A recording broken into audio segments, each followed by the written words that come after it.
معالي الفريق طبيب الشيخ محمد بن عبد الله الخليفة رئيس المجلس الأعلى للصحة، وسعادة الدكتورة جليلة بنت السيد جواد حسن وزيرة الصحة بافتتاح العيادة الطبية لصالح تقديم خدمات الرعاية الصحية لنزلاء مراكز الإصلاح والتأهيل. وقد تم خلال الافتتاح الاطلاع على المرافق الصحية التابعة للعيادة، كما قام الوفد بمناقشة عدد من الإجراءات المتعلقة بتحويل الخدمات الصحية والعلاجية إلى العيادة التابعة إلى مركز الإصلاح والتأهيل لتقديم خدمات صحية متكاملة على مدار الساعة وبأعلى مستويات الجودة والكفاءة، بما يضمن الحفاظ على صحتهم وسلامتهم العامة، وذلك تطبيقا لقانون مؤسسة الإصلاح والتأهيل ولائحته التنفيذية. وتأتي هذه الخطوات تنفيذا للرؤى والتوجيهات الرامية إلى توحيد الجهود والمساعي المشتركة بين المجلس الأعلى للصحة ووزارة الداخلية ووزارة الصحة والمستشفيات الحكومية ومراكز الرعاية الصحية الأولية لتحقيق الأهداف والغايات المرجوة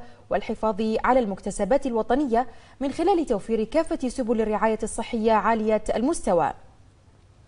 هذا وقد تبوأت مملكة البحرين مراكز متقدمة على صعيد توفيرها للعديد من الخطط والبرامج والمشاريع التي تهدف إلى ضمان حقوق السجناء والمحكومين وحصولهم على كافة الخدمات الصحية والاجتماعية. الحقيقة أن احنا جينا الحين في زيارة العيادة هذه لأن في قرار بتحويل المسؤولية للعلاج في المستشفيات اللي موجودة في السجون في الداخلي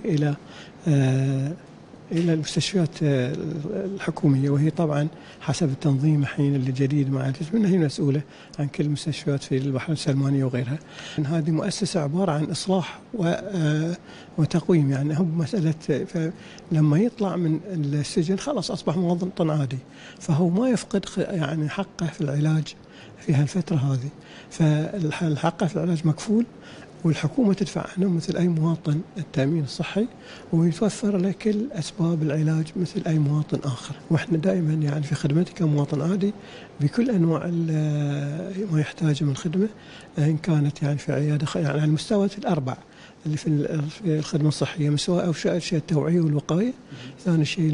الوقاية العلاج في المراكز الصحية اللي هو البرايمري هيلث كير سيرفيس، وبعدين عندنا المستشفيات العامة والمستشفيات الخاصة، يعني حتى المستشفيات الخاصة لما يكون عندنا قلب أو كسرطان أو شيء من كل مستويات العلاج مكفولة له كأي مواطن آخر بحريني. مملكة البحرين تخضع إلى نظام شامل متكامل، سواء كان في مجال مراكز الرعاية الصحية الأولية أو في مجال المستشفيات الحكومية الخاضعة للضمان الصحي أو غير الخاضعة. وفي ظل هاي الدور جاء التنسيق بين وزارة الداخلية وزارة الصحة وتحت مظلة المجلس الأعلى للصحة أيضا بنقل هاي الدور الصحي للمؤسسة الصحية اللي تقوم فيه لتقديم أفضل الخدمات لجميع المواطنين المقيمين، سواء كانوا في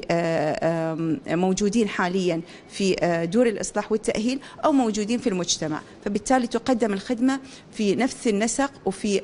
نفس المؤسسات الصحية. ترأس سعادة السيد جميل بن محمد